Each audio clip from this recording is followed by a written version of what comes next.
I'm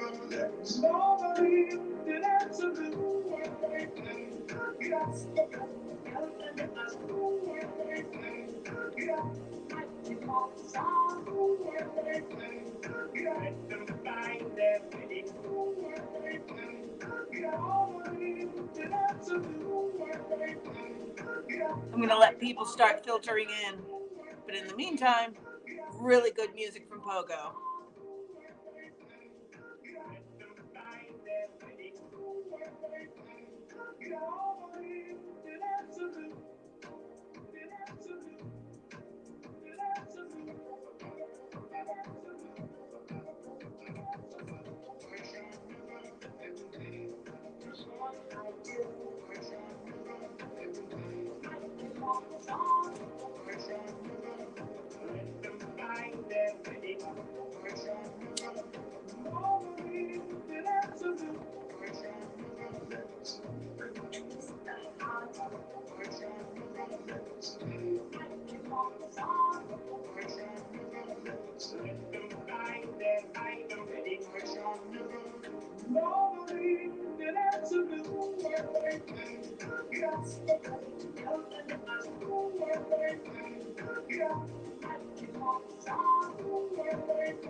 So that was a little intro music from Pogo. If you guys know Steven Crowder or Louder Crowder, he uses a lot of Pogo's music in his stuff. So hello to everyone. I see Lawrence is here. I see Survival Never Going Out of Style is here. I see Taylor Muncie is here. Hello, hello, hello. Welcome, welcome, welcome. So today, I had a meeting with the people who are working on the nonprofit that I'm starting. And the name of it is End Pain Stigma. And what we're trying to do is we're trying to change the narrative on the opioid crisis, because they are flat out lying about what's going on. The DEA figured out about 30 years ago that it was much easier to go after pain doctors than it was to go after the cartels, because pain doctors don't shoot back, they don't run away, and they have to create the evidence that is then used against them in court. So what this has had, the effect that this has had on the pain community is we actually have an epidemic of suicides from people in pain, people being cut off from their medications, people losing their doctors, just a terrible, terrible, terrible situation that's been going on. So, hey, Gary, good to see you. Thanks for coming in. Samantha, hi, how you doing? Good to see you too. So yeah, I wanted to read you a little bit of an article from truthout.org that kind of explains all of this. So without further ado, in 1970, the Controlled Substances Act was passed by the Nixon administration, codifying a national strategy to prohibit drug use and target certain communities. Since then, the war on drugs has failed to reduce supply or demand, while steadily increasing drug overdose deaths and perpetuating the stigmatization of individuals with addiction and with pain problems. They didn't mention that, but I'm going to add that little last bit in. It has fueled a wide-scaled militarized policing, costing taxpayers over $1 trillion since its inception. and expanded punitive institutions outside of the criminal legal system, including punishment-oriented systems embedded in schools, hospitals, and social service agencies. After 50 years of failures and substantial evidence that drug prohibition is not only ineffective, but also incredibly counterproductive, we clearly cannot afford another 50 years of the same. The time has come to repeal the Controlled Substances Act and transition towards a more evidence-based and realistic approach to drug use in our society. On its face, the Controlled Substances Act's stated purpose is to create a tiered system with 5 categories based on potential for problematic use. Medical use and safety sounds like a reasonable plan, but the reality is far more grim. It has been primarily wielded as a political hammer to justify arbitrarily criminalizing and targeting certain marginalized communities and used to restrict research that might provide any kind of medical benefits. And while most would agree that the war on drugs has been a failure when it comes to public health, we must recognize that it has accomplished its architect's real goals. Since the Controlled Substances Act was enacted 50 years ago, drug arrests, the vast majority which have been for possession alone, and incarceration rates in the U.S. have skyrocketed, decimating communities of color which have been disproportionately targeted. In 2019 alone, there were over 1.5 million drug arrests made, nearly 80% of which were for possession. And regardless of whether or not people arrested on drug charges are convicted, an arrest alone can prevent people from accessing employment and educational opportunities, housing, or government nutritional assistance programs such as SNAP and TANF. It can even cost them their children or their immigration status. As arrests have increased, political leaders have vilified drugs and the people who use them, painting them as a dangerous part of society. Those who use drugs recreationally or might struggle with substance use disorder have been labeled as criminals and pushed even further to the margins of society, creating a web of life-altering challenges and reinforcing the stigma and fear that prevents people from accessing help if they need it. The war on drugs pattern of destruction is vast. It is also one of the main forces responsible for the militarized policing that the nation has been reckoning with since the deaths of Breonna Taylor and George Floyd. Because of funding schemes connected to the drug war, such as civil asset forfeiture laws, the Byron Justice Assistant Grant, and the 1033 programs, local police departments receive military weapon transfers and other financial incentives connected to drug arrests, which put our communities further in the crosshairs of the state-sanctioned violence. The Controlled Substances Act also serves as an enduring vehicle of government waste, as they said, costing over $1 trillion taxpayer dollars in the first 40 years alone. In fact, the Drug Enforcement Agency, the DEA, the federal agency tasked with implementation and enforcement of the CSA, has an annual operating budget of $3.136 billion in 2019 alone. Yet, 47 years after its creation and countless lives lost, it has failed to accomplish its sole stated purpose of reducing the illicit drug supply. Drugs are more accessible now than ever before. Not only is it wasteful, but spending this extent of money on a failed drug enforcement and incarceration limits funding for more effective programs that impact public safety, including addiction treatment, mental health services, public education funding, and employment opportunities, all of which could greatly improve the standards of living for all people, especially in the communities most targeted for enforcement. Proponents of the drug war have argued that banning certain substances should remove them from the market, while prosecuting drug use should lower demand. But as it turns out, the opposite is true. Since 1970, drug overdoses have steadily increased, with approximately 70,000 people dying per year from accidental drug overdose in recent years. And new data shows that a concerning upward trajectory over the last year and more acutely since the COVID-19 pandemic began.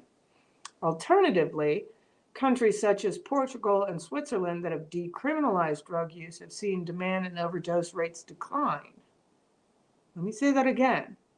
Countries such as Portugal and Switzerland that have decriminalized drug use have seen demand and overdose rates decline. In addition to other health benefits such as greatly reducing infectious diseases, all while removing the burden of a criminal record and the many collateral consequences that follow. It is time to follow their evidence, and that means building a public health-centered approach to drugs. By abolishing the DEA and decriminalizing all drugs, we could save tens of billions of dollars annually, which could be redirected towards funding research and health services such as evidence-based treatment, harm reduction, and other health and housing resources. These steps could greatly improve the lives of people who use drugs, begin repairing the devastation caused by the drug war, and reduce the cost burden on taxpayers to fund failed enforcement and incarceration. After 50 years of failure, it is time to reshape the American drug policy away from the antiquated, draconian, punitive approaches of the past and into a new era of scientifically informed, evidence-based, human-centered policies. So, yeah. The drug war is an abject failure. An abject failure. There's nothing positive that has come out of the drug war. And I mean, we should know by the very language, the war on drugs. War. You know, this is a domestic war that's being waged on our citizens. And we know that drug addiction is something that's biological. It is something as biological as the color of your skin. You can't change it. You know, if you're a drug addict, you're a drug addict for a reason, and that's because of your brain structure. And the problem that's come is that there's collateral damage with the war on drugs. You know, the addicts aren't being helped. You know, we have created a black market that has allowed, you know, for the funding of violent criminals. It's disproportionately hit, you know, communities of color. And on top of that, you know, pain patients, people who are law-abiding citizens, people who have done no wrong, committed no crime, are treated like criminals just because they have a pain problem. You know, and we're talking about, I did the math, you know, the US population is over 300 million people, and 65 million people have a chronic pain problem. And these 65 million people are being treated like criminals without having done any criminal act whatsoever. You know, the patients are treated like addicts, and the doctors are treated like drug dealers. And so, you know, it's well past time that we turn this around. So let me tell you a little bit about the nonprofit that I'm working on. What we're doing is we are trying to change the narrative, because all the news out there that you will hear is, you know, that you know, opioid use is through the roof. No, it's not. It hasn't changed in over 100 years. You know, you know, drug addiction is causing all these deaths. Yes, that is true. But it's not from prescription pills. It's from fentanyl and heroin. Those are the two drugs that are fueling the overdoses. And mainly fentanyl, you know, because fentanyl is so powerful. You don't measure it in grams. You don't measure it in milligrams. You measure it in micrograms. So, you know, one tiny little packet of fentanyl can, you know, keep drug addicts in an entire city high, but you can't dose it very well. So what they do is, you know, they bring in opium from Mexico and they mix it with fentanyl because fentanyl is stronger. But if you put in too much fentanyl, then you get the overdoses. That's why, you know, overdoses are absolutely through the roof. It isn't a drug use crisis, it's a drug overdose crisis. So, there, what we're trying to do is we are setting up a nonprofit to help pain doctors and as a result help pain patients. Because right now what's going on is they are trying to get pain patients off of all narcotics. So if you're on Oxycontin, if you're on Vicodin, any of those drugs, they want to completely push you off of that, increasing your pain, reducing your quality of living, making you suffer for no reason whatsoever, because we have drugs that work. We know, things that work, but because of this stigma that exists around opioids, yeah, the whole world has gone nuts. Well, at least the United States has gone nuts. Places like Portugal and Switzerland, they've wisened up. So my nonprofit is focused on, we've got a three-prong attack that we have, three, there's the camera. A three-prong attack that we're doing. We're putting out literature to help, reshape the narrative that it isn't doctors that are causing the opioid epidemic. It's the illicit drug trade. That this opioid crisis that we think exists is not actually a crisis of opioids. It's a crisis of overdose deaths. And we have a rescue medication, Narcan. You give somebody Narcan and they stop overdosing like that. So these people's lives could be spared. And the third thing that we're doing is we're trying to create a trust fund to help doctors so that they have the funds that they need should the DEA come after them. Because what happens is when they go after these doctors, they don't actually go after them for prescribing too many medications. What they go after them for is insurance fraud. And here's how it works. Say I'm a doctor and I prescribe something to you, but you actually aren't in pain. What they then say is that, okay, you made an illicit prescription. They don't go after you for the illicit prescription. What they go after you for is that you build insurance for that prescription, for that doctor's visit, things like that, and they get you on insurance fraud. And that's what they're actually locking these doctors up for, is insurance fraud. It has absolutely nothing to do with drugs.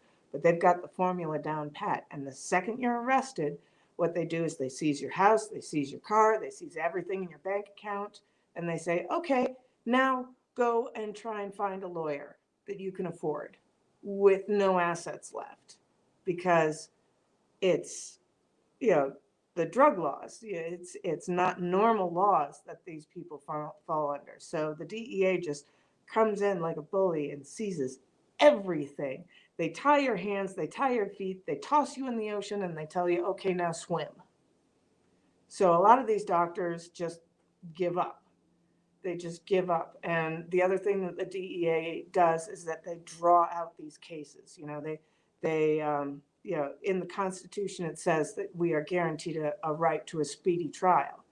Well, they arrest you and they say, okay, the trial is in 8 weeks. Nobody can mount a case in 8 weeks. So they actually have you waive your rights to a speedy trial, and then they drag it out for years and years and years and years. So I know doctors where their case is going on 5 years. 5 years. And you've got to pay your lawyer the entire time of those 5 years. So if they don't bankrupt you the first time with the civil, the civil asset forfeiture, they then get you on dragging the case out forever. And during that time, you can't work. Your medical license is suspended, everything like that. So they're just trying to bully you into caving and signing away and saying, yeah, I'm guilty, even when you know you're not. So this is something we absolutely, absolutely have to change. And, this is what my nonprofit is about, is providing support for doctors, which in turn provides support for patients, changing the public view of stigma that is on pain patients and even on addicts too. and reversing all these harms that the war on drugs has caused. And we've got a couple of needs that we have right now. Unfortunately, our web dev got yeeted off of Twitter, and I did not get his email before then. I thought that, Twitter wouldn't ban these people. So we need a web developer, we need writers, we need social media influencers, so that once we get these articles out and going, we can blast them onto the internet and re-educate people as to the truth about the drug war and all of it. So, yeah, and Lawrence, bless his heart, has agreed to make our business logo for us. So he's going to be working on that. And yeah, I mean, anything that you can think of that goes to the production of a website, we need those people. So this is my call for help out to my family. If you know anybody, if you know anybody that's good at web development, that's good at social media influencing, that's good at what they call, it's SEO, search engine optimization. That's the acronym. We need people like that.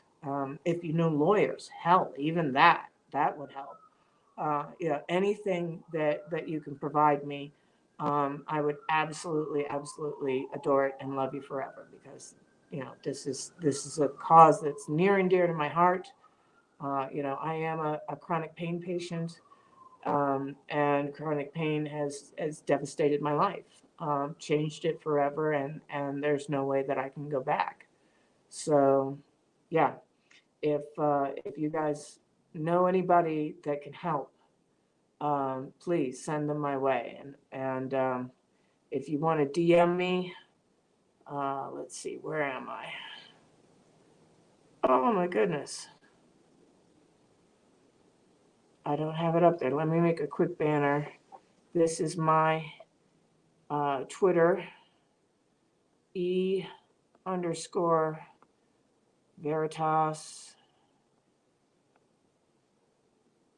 Unum, and this is the one that I use for my pain advocacy exclusively, is Make This Look Aw. And it's short for Make This Look Awesome. So add those banners. There we go. Those are my two Twitter accounts. So if you want to reach me through Twitter, you can do that. I believe in the About section of my YouTube channel, it has my email. If you want to email me directly, that's fantastic too. So yeah, that's my 30-minute spiel, and I'm going to go ahead and go through comments now, because I haven't been able to read them while I was doing all that stuff. So Survival just got home from work. Thank you for being here. And Mr. Lamb is here. Thank you so much. So, and then Samantha P, Taylor Muncie 11. Yeah, the VA has tapered everybody off of pain pills. So yeah, I absolutely know that that's going on in the VA as well. It's absolute, and these are people who we know why they're in chronic pain. They jumped on an IED or whatever, or they were in the area that they had tainted water and things like that from being in Iraq. My brother was hit with that, and a lot of chronic pain issues in the VA, and we are just hurting our the defenders of our nation in ways that are just unconscionable. So, oh, Floki's here. Hi, Floki. Joanne's here. Welcome.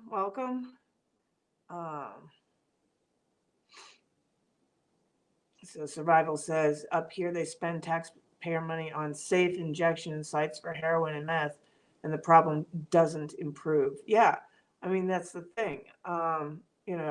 providing safe injection sites, all that does is, make sure that these people don't overdose, which is great and all, but these people are still considered criminals and can't go get help. If you're an addict and you're actively using, you're a criminal, period. So how are you going to go and say, hey, I would like to go to rehab. I would like to get help for, my addiction problems and things like that.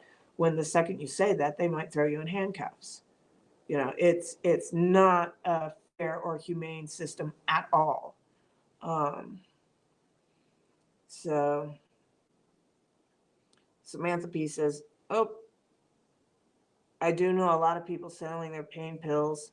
Doctors around my areas were some of the worst in the country. The drug companies incentivize doctors to prescribe their particular brand. Well, that's true of all drugs. And right now they're incentivizing doctors to sell Suboxone, which is the only pain medication that I can get. And Suboxone, the way that it works is it actually blocks all your opioid receptors. But the problem with that is it has a ceiling. Once it has blocked all the opioid receptors, yeah, you can't fill them up any more than that, and your pain can actually shoot past that level, which I've had happen several times now, where my migraines are worse than what the medication can handle. And if I'm on that medication, I can't then go to the ER and ask for an emergency shot or anything like that, because the Suboxone has just blocked all those receptors and they won't work. And so I end up just suffering in pain as a result of it. And the thing that I do hate about this is there are people out there that don't have genuine pain problems, and they act as if they do, and they get prescriptions, and then they divert their prescriptions onto the street. And that just chaps my hide. Because there are real people suffering, and those people give the rest of us a horrible name, a horrible name. So, if we just were able to put an end to the drug war, um, it, all of those problems would just disappear magically, because if anybody can get the drugs that they want, if addicts could go to a doctor and say, hey, I'm an addict, can you prescribe me, whatever it is that I need? Boom, you get it, no problem, walk out the door. Addicts don't have to act like pain patients, and doctors will know the difference between what their patients are. Is this a legitimate pain patient, or is this an addiction patient? And when they can tell the difference between who they are, you can then tailor the type of treatment that each one receives. And you don't have to be in this guessing game, and you don't have to worry about losing your medical license, because somebody lied. Um, because the way it is right now, they recently changed the laws in the last 5 years, where it is, if I abuse my pain medication, me, the person that's responsible for putting the pill in my mouth, if I'm the one who abuses it, my doctor goes to prison. How is that fair? That's like saying, oh, we're going to lock up the Toyota car salesman because you got in a car crash. Makes no sense whatsoever. So, there's a lot of this. I mean, it's just, the war on drugs is just terrible. So, um, Survival says, I was close to being addicted to Percocet. And yeah, that's the other thing that people don't realize, is that there's a huge difference between dependence and addicted. Um, Survival, I would ask you, when you took the Percocet, did you feel like you were flying on the moon? If it was just that you felt warm and fuzzy and comfortable and safe and all that stuff, that's a normal reaction to opioids. But if you felt like you were flying on the moon, like it was the best experience of your entire life, that's what addiction is like. So let's see. Joanne says, I was on Oxy for 10 years, and this month is 2 years I quit. Congratulations. Congratulations on your sobriety. That is awesome. And that's not to say that, you have to be actually an opioid addict to have it ruin your life. There are other aspects of the addictive personality of, where if you're taking more than prescribed and it's not for pain. This is the way that they described it in Living Sober. If you're in pain, take the pain pill. If you're not in pain, don't take the pain pill. So what I know as far as addictive behavior when it comes to pain pills is that these people would get their prescriptions. They would use it up in the first week. They would use up an entire 3-month supply in the first week. And then they'd be going through horrible withdrawals and all of it for the next 3 months until they were able to get their next script. And then they used it up in a week. And then, the next 2 months and 3 weeks, they were going through hell. And so that is addictive behavior as well. But it's much different than dependence. Anybody who's on pain pills and then goes off of pain pills, you will experience withdrawals. Just like you will experience withdrawals if you drink coffee regularly and then quit coffee. You'll have a headache for a month if you try and quit caffeine. And that's just normal withdrawal. That is not a sign of addiction. So these are things that, we need writers and other things like that to help clear up the misunderstandings and all of it. So let's see. Joanne says, my son is a paramedic in New Jersey and he uses Narcan several times a week. I don't doubt it. See, here's what happened is a number of states legalized marijuana, and as a result of that, the DEA lost 70% of its business. And on top of that, the DEA had a deal with El Chapo to try and get the violence against Americans reduced and to stop having Americans killed, as a result of cartel actions. But the DEA broke their promise. And as a result of that, in an act of revenge, El Chapo just flooded the streets with heroin and fentanyl. And fentanyl is the one that most people overdose on, because it's so much stronger than heroin. So I'm not surprised that he's using Narcan several times a week to save people's lives,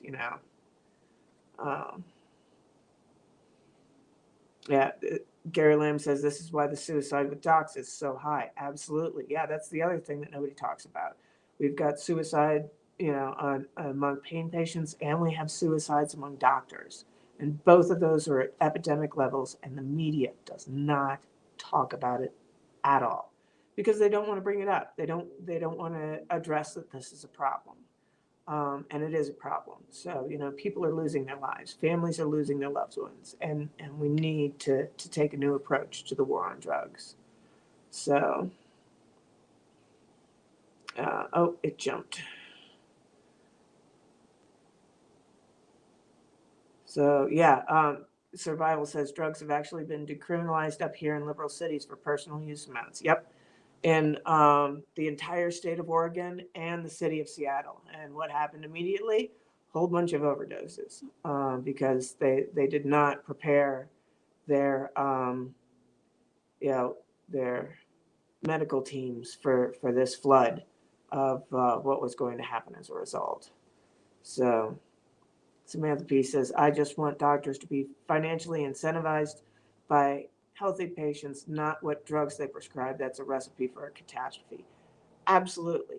Absolutely. I mean, we have drugs that have been around for 70 years and more. Some of them have been around, 80, 90 years. We know they work. We know they're safe. Methadone, for one. But doctors don't want to prescribe that anymore because they're not incentivized by the drug companies. And, there's no patent on it because it's been around for so long. So nobody makes any money off of it, really. And so they push other drugs through the system, drugs that don't work as well, drugs that aren't as safe, that we don't know the full effects that they have on the population. And it's all for money. It's absolutely disgusting. So Survival says, my brother-in-law is a web dev for Zillow, but he's a far left leaner. I could ask him. Well, that's the thing, is that the drug war knows no politics. You know, both Democrats and Republicans have screwed this up. So I would be happy to work with him because most of the people that I'm working with in this nonprofit are left leaning. And it wasn't until they saw Biden's drug plan a couple of days ago that they went, oh, maybe I made a mistake. So, yeah, left, right, doesn't matter when it comes to this. Um, so, yeah, I'd be happy to talk to him. Please shoot me an email or something. So, Julius Newman asks, does your nonprofit promote preventative medicine? Uh, Dr. Alex Vasquez, sorry, I butchered that name, is at the forefront of chronic pain management.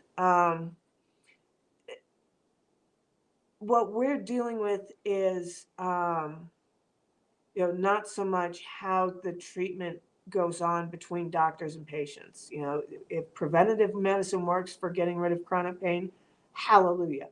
You know, I really am agnostic on this. I don't care how the pain problem is solved. What I'm mainly dealing with is the war on drugs and how that is affecting treatment entirely. Whether it's preventative or, what do they call it? I've lost the word for it now, but it's post problem prescribing.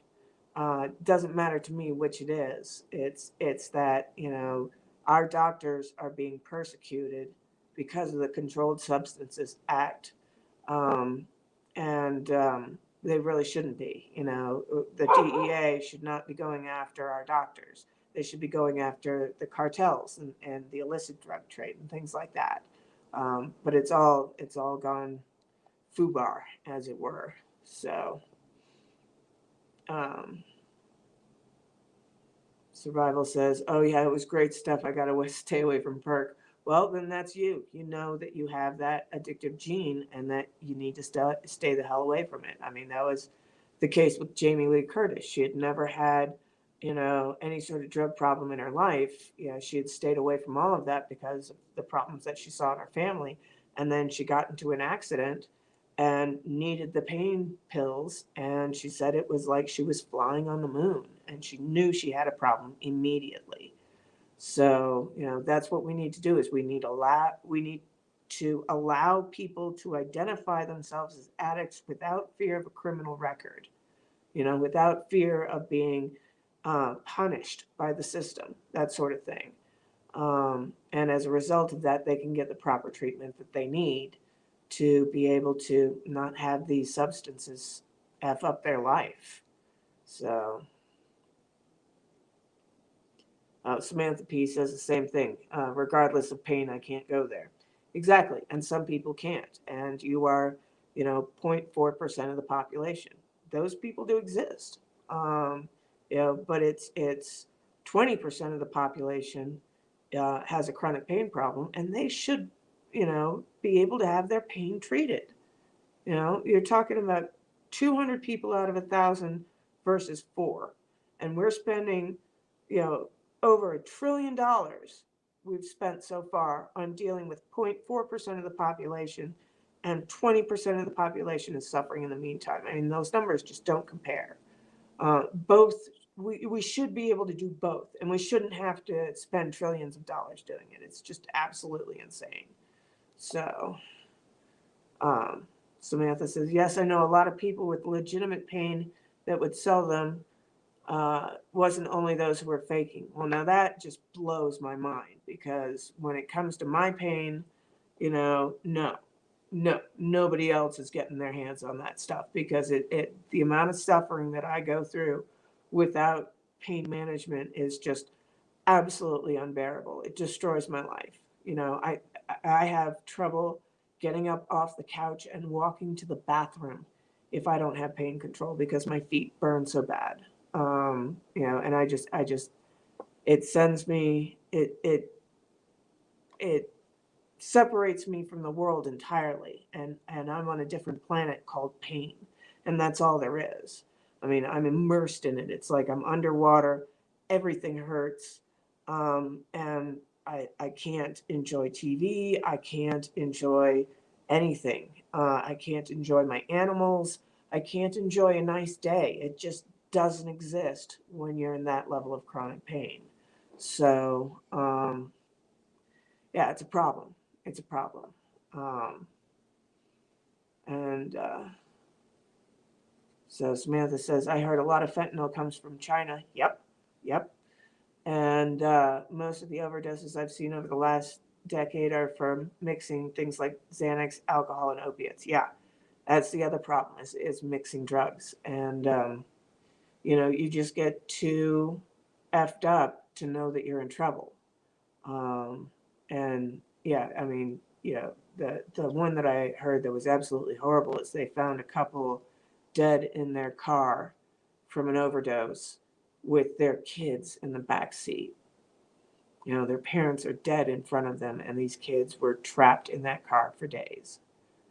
Just, we've got to stop the way we're doing this because it's just not working. It is just not working. And trying to do the same thing over and over again, expecting different results, is insanity. So we've got to do something different. Let's see. So Survival asks, Pam, what did you say your nonprofit was called? It's called End Pain Stigma. We don't have a website up yet. We have bought the domain names. We have bought the business names. We're working on trademarks. I have an appointment with my lawyer this Thursday to talk about all of it. So again, what we need is we need web developers, we need writers, we need anybody who's connected to social media, influencing things like that. Anybody who's connected to lawyers or politicians, things like that. And so, yeah, we're going to try and craft a program and go to the AMA, which is the American Medical Association, for their continued education programs.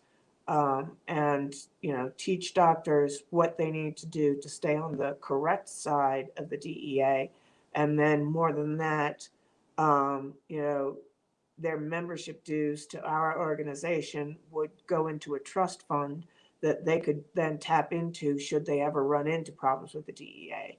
And we're trying to collect cases of previous doctors, do FOIA requests, all sorts of things like that. So yeah, it's called End Pain Stigma, um, and that's what we're working on. So, oh my gosh, I blasted through that. We are at uh, 15 minutes left, almost.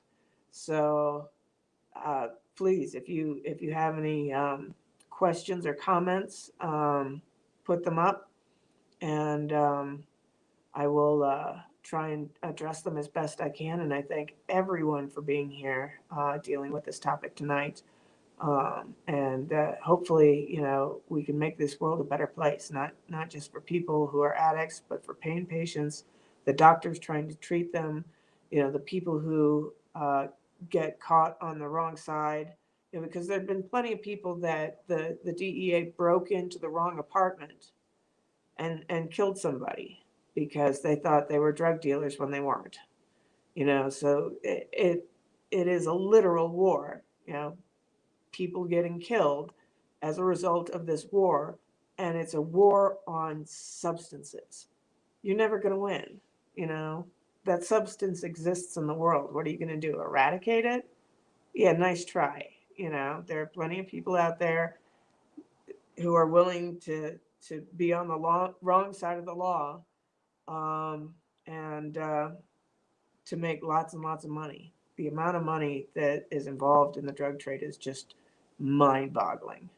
So, um, yes, I've purchased the .com, the .org, and the .net. So I have all three of them, and we're going to go under the .org, um, and have the other two redirect to the .org site, and we're going to be, I believe, I'm going to talk to him on Thursday about whether or not we want to be a 501c3 or a 501c4, because The oh, that's a good point. I should lock that name down on Twitter. I need to do that. So, and yeah, probably Facebook too. You're absolutely right. So, excuse me. Um, so yeah, don't know if we want to be a 501c3 or a 501c4. So 501c3 allows for the donations to be tax deductible, but you're only allowed to do like 20% of your operations can be involved in political activities. A 501c4 has no limits on political activities. It's not tax deductible, but the names of your donors remain private. So these are things that we've got to consider as far as, which one we want to do. And I'm leaning right now towards a 501c4. Um, but yeah, got a lot of work ahead of us, a lot of work ahead of us. And our number one thing is we need a web developer. I want to be able to launch our website, starting at the beginning of the year, um, and then move forward with, you know, propagating the site with all sorts of information about the drug war, about, the different cases that have been successful, the ones that have been unsuccessful, how to apply for a FOIA, and start collecting money so that we can build up this trust fund and have a lawyer on retainer that, can work nationwide to help these doctors. So, Taylor Munsey says, I appreciate the message and your hard work with your nonprofit. This is a topic that easily gets overlooked. Yeah, yeah, and it's easy to scare people. Drugs are bad, okay? That whole thing. Um, and people who are living normal, normie lives who don't understand, they're just one accident away. They're just one illness away from a chronic pain problem, and their life is then ruined, you know. And I'm tired of hearing about, people committing suicide because their doctor said they can't have pain pills anymore. I mean, it's just absolutely heartbreaking. These people did nothing wrong, absolutely nothing wrong, and they just can't live without their medication, and I understand that completely. So, Survival says, I will talk to my brother-in-law about the site development tomorrow. Thank you very much. Yes, I will remind you. I really, really appreciate it because, yeah, we had a kid who, he's in college, he's going to school for it, and he was, doing it as a part of his portfolio. But then he got yeeted off of Twitter, and now I can't get in touch with him, and it's like, oh my goodness.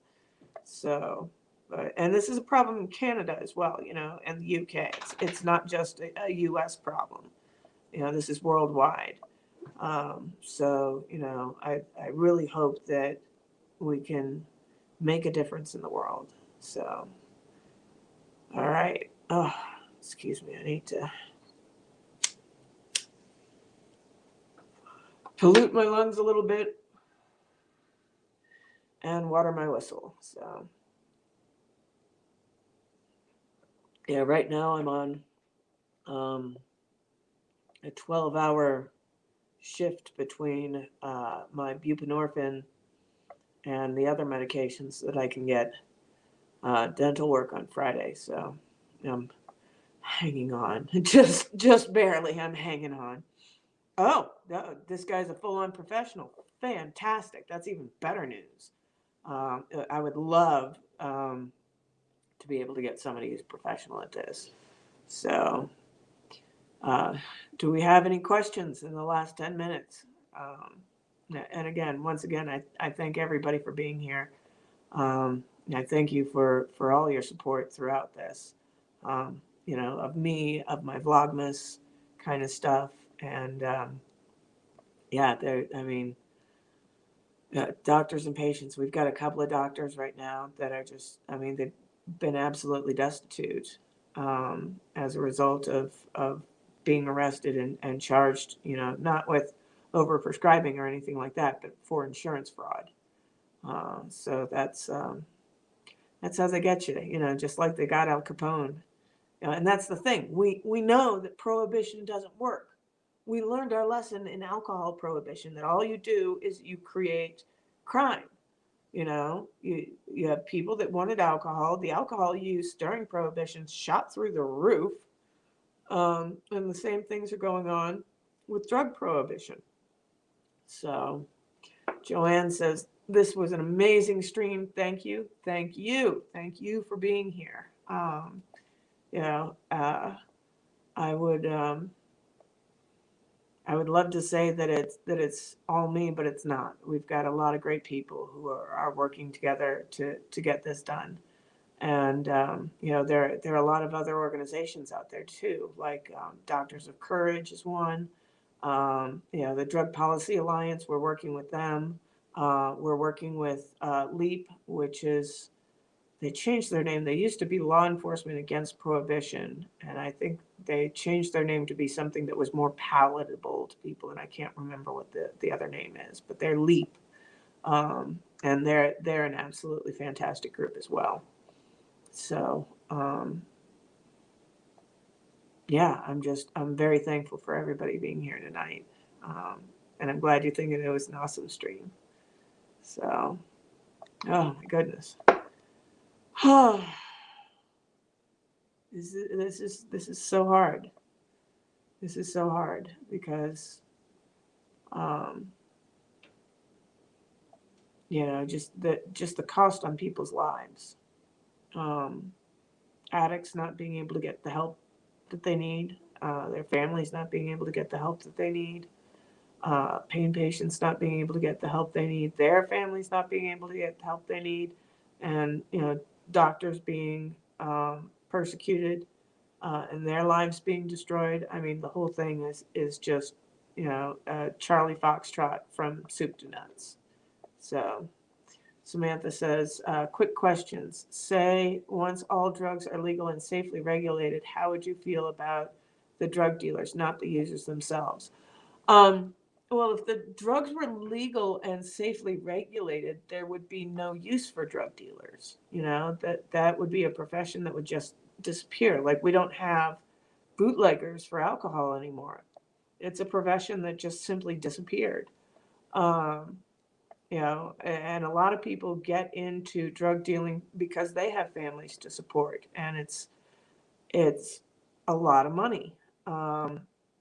And it can provide a stream of income that, especially during bad economic times, if you don't have jobs, it may be their only source of income. So these people, it's all, everybody is pushed into, something that they would rather not do, but have to do.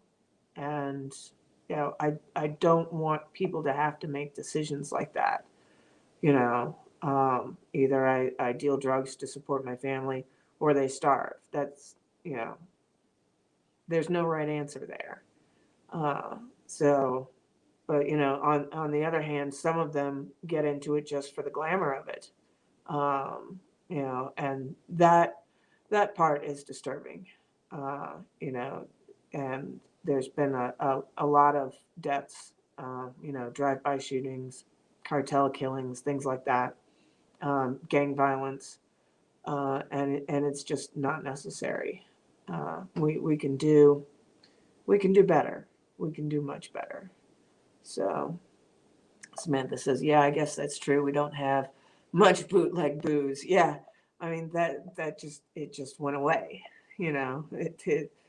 When alcohol became legal again, all of that money disappeared. And that's really when, drug dealing started, is after the demise of alcohol prohibition. So, got 5 minutes left. 5 minutes. 5 minutes. Anybody have any questions? Yep, here's a good point from Survival Never Goes Out of Style. You can't even find a weed dealer in Washington State because the legal pot shops are less expensive than the street dealer. Absolutely. And same in Colorado. I mean, why would you go to a street dealer where you don't know what you're getting when you can go to a dispensary and you know exactly what you're getting? You know exactly the different amounts of THC, CBD, CBN, all of that. It's all lab tested. It's all grown in a safe, you know that they're not using pesticides, things like that. You absolutely know that it's safe. What you're buying is safe and consumable. And has Colorado been destroyed by legalizing marijuana? No. Has Washington? No. Has California? No. You know, they used to think weed was this huge gateway drug, and they're finding out that no, it's not. And one of the gals that is in our meeting is the woman who did the HOPE legislation for legalizing marijuana, or at least decriminalizing it. I'm not sure, I haven't read the bill, but I think it's just decriminalizing it, decriminalizing marijuana nationwide. She was the one who wrote that. So she's part of our group as well. So we've got some really, really heavy hitters in this. And so I really want to see it be successful and stuff like that. So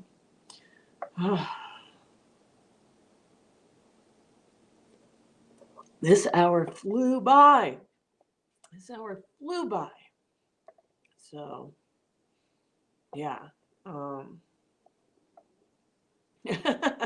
Praying Mantis, hello. Didn't know you were here. Glad to see you. I think boredom is a gateway drug. Absolutely true.